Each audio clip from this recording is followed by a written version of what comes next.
नमस्कार दोस्तों, जय माता दी, जय भोलेनाथ। स्वागत है आप सभी का हमारे YouTube चैनल में। दोस्तों, आपको बता दें कि आपके जीवन में इन दिनों बहुत कुछ अच्छा होने वाला है।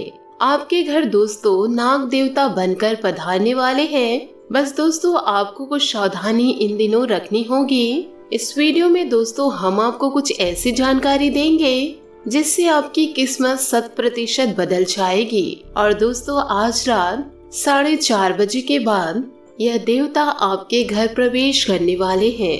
यह कोई सामान्य नहीं है, बहुत ही दैविक शक्ति रहेगी। इन्हें नाराज करने की भूल बिल्कुल भी मत कीजिएगा। कई बार दोस्तों हम जाने अनजाने में लोगों को अपमानित करके अपने घर से ही भगा देते हैं, यो कहे आंगन से ही भगा देते हैं। साथ ही हमारे घर में घुसने वाले जीव जंतुओं को भी मार देते हैं। और दोस्तों, आपकी यही एक गलती आपके आने वाले पूरे भविष्य पर भारी पड़ सकती है, क्योंकि यह देवता आपके घर में किसी भी रूप में प्रवेश कर जाएंगे। दोस्तों, डरने वाली कोई बात नहीं है, यह तो आपको आशीर्वाद देना चाहते हैं। अब यह दोस्तों आपके ऊपर है कि आप आशीर्वाद लेना चाहते हैं या नहीं लेना चाहते हैं। वीडियो बहुत ही ज्यादा महत्वपूर्ण है, बिल्कुल भी दोस्तों इसे मिस ना करें और इसे शुरू से लेकर अंत तक जरूर देखिएगा, क्योंकि दोस्तों आज जो ज्ञान हम आपको देने वाले हैं, जिसे सुनकर आपके भी रोंगटे खड़े हो जाएंगे। दोस्तों, जो भी महादेव जी के सच्चे भक्त हैं वो वीडियो को एक लाइक जरूर करें। साथ ही कमेंट बॉक्स में जय महादेव, जय नाग देवता अवश्य लिखें। दोस्तों, आने वाले अगले 1 से 2 महीने में असंभव से असंभव कार्य भी पूर्ण हो जाएगा। अब दोस्तों, आपने अतिथि देवो भव इस कहावत को या इस पंक्ति को इसे तो जरूर सुना होगा।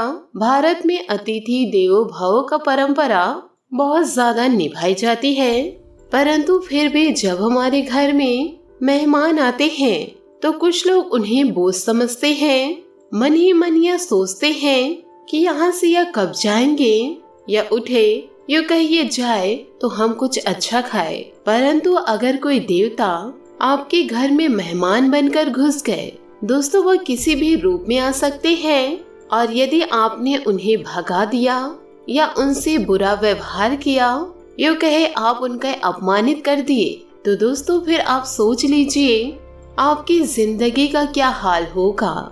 इसलिए तो दोस्तों कहा गया है अतिथि देवो भव, यानी कि हमारे दर पर आया हुआ अतिथि हमारे लिए देव के समान होता है।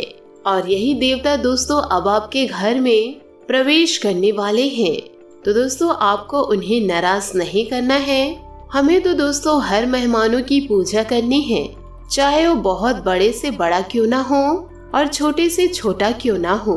अगर हम उनकी पूजा करेंगे तभी तो ईश्वर हमें आशीर्वाद देंगे। किंतु द्वार पर आए मेहमानों का इतना आदर सम्मान करे तो ईश्वर कहते हैं जब मैं इनके द्वार पर जब जाऊंगा तो कितना कल्याण होगा। तो इसे देखकर दोस्तों भगवान आपके द्वार पर किसी भी रूप में आ सकते हैं, इस बात में कोई भी दराई नहीं है। इसीलिए दर पर आए मांगने वालों की, दर पर आए याचक की, ये कहे घर पर आए मेहमानों की कभी भी बुराई व अपमान नहीं करनी है। उनके खिलाफ मन में कभी द्वेष या गलत भावना उत्पन्न नहीं होने देना है। साथ ही हमें इस चीज का ध्यान रखना है कि हमें जीवन काल में आगे बढ़ना है, उनकी सहायता करने के लिए, ये कहे उनका नमन करने के लिए, क्योंकि यही आपका सूत्रधार साबित होगा। इस बात को हमेशा आप ध्यान रखिएगा व जीवन में लागू जरूर कीजिएगा। साथ ही दोस्तों आपको बता दें कि बहुत सारे ऐसे लोग हैं जो जीव जंतु से बहुत ज्यादा डरते हैं। देखिए, हर प्राणी में परमात्मा का वास है। परमात्मा ने सभी को बनाया है, किसी चीज से डरने की कोई बात नहीं है। हमें सभी जीव जंतुओं की रक्षा करनी है। यदि आप रक्षा नहीं कर सकते तो आपको उसे मानना नहीं है। परंतु बहुत सारे ऐसे लोग कीड़े मकोड़ों को देखते ही उन्हें मार गिराते हैं। ऐसा करके वह अपने हाथों बहुत बड़ा पाप करते हैं। इस बात का आपको अंदाजा नहीं होता, परंतु बहुत बड़ा अनर्थ आपके द्वारा हो चुका होता है। यह दोस्तों आपको बिल्कुल भी शोभा नहीं देता है, यह आपके पाप कर्मों को बढ़ाता है और आपके लिए अपने महत्वपूर्ण कार्यों में दोस्तों अटकने पैदा करता है। तो अब आपके घर में देवता आने वाले हैं, तो वह जीव जंतुओं का रूप भी लेकर आ सकते हैं। मान लीजिए वह किसी जीव जंतु का रूप धारण करके आपके घर आ रहे हैं, और यदि दोस्तों आपने उसे बहुत मार पीट के भगा दिया या उसे पूरा मार ही डाला, तो सोचिए दोस्तों आपके द्वारा कितनी बड़ी गलती हो जाएगी। यही तो परीक्षा का समय होता है। मान लीजिए अनजाने में आपसे कोई गलती हो जाती है, मौका होता है आपके पास किस्मत चमकाने का, उस मौके को आप खो देते हैं। तो हमारा आपसे यही आग्रह है कि मात्र दोस्तों कुछ ही दिन बाकी रह गए हैं।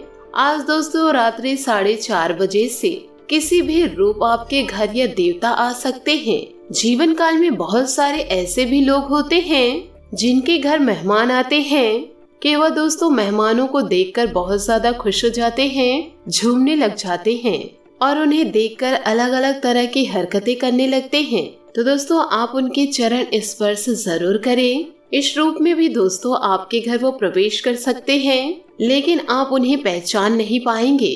और हो सके दोस्तों आप उनके मनपसंद चीज आपको उन्हें बनाकर खिलानी है, और किसी भी तरह से दोस्तों उनसे आपको अच्छा आशीर्वाद ले लेना है, क्योंकि उनका यह आशीर्वाद आपके बहुत काम आएगा।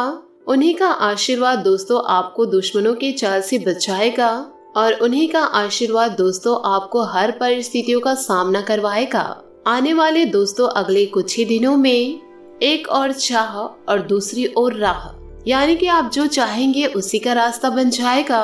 परंतु जीवन काल में कई बार ऐसा भी हो जाता है कि इंसान मन से जो कार्य करता है उसका रिजल्ट बहुत अच्छा आता है, और जो लोगों की बातें सुनकर काम करता है उसका परिणाम अच्छा नहीं आता।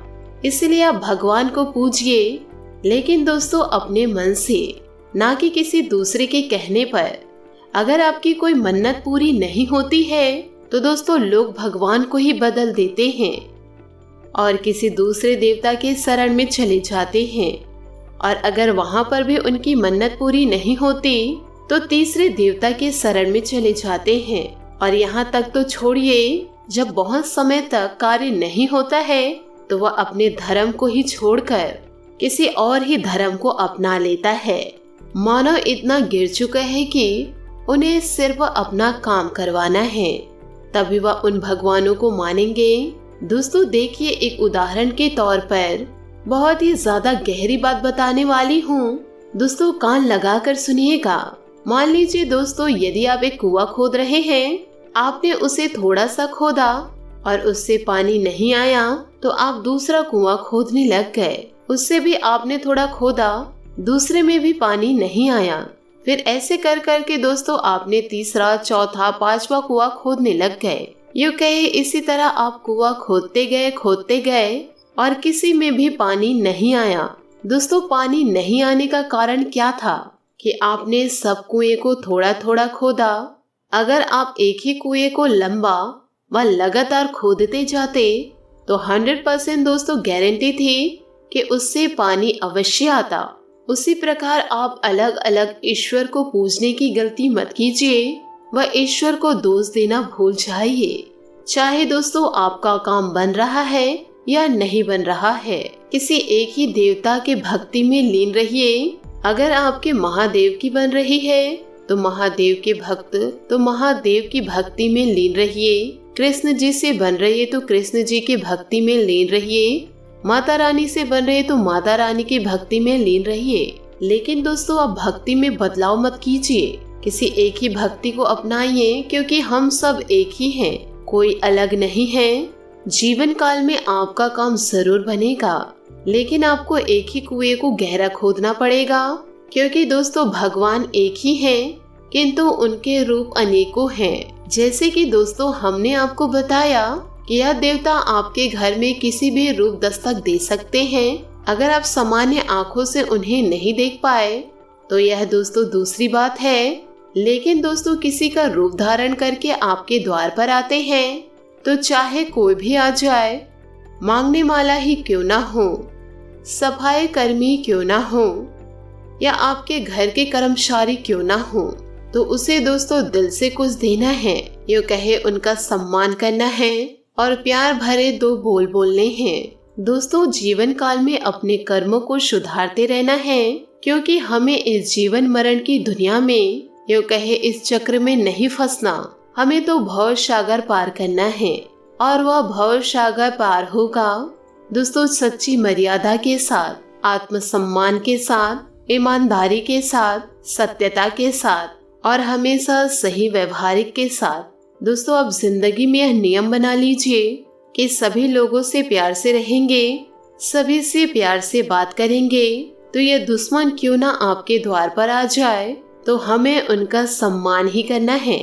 और यदि दोस्तों वीडियो अच्छी लगी हो तो इसे शेयर जरूर कीजिएगा, साथ ही परिवारजनों के साथ इसे साझा करिएगा। आज के लिए बहुत बहुत धन्यवाद। मिलते हैं अगली वीडियो में। आपका दिन शुभ हो, मंगलमय हो। जय श्री काशी विश्वनाथ, जय महादेव।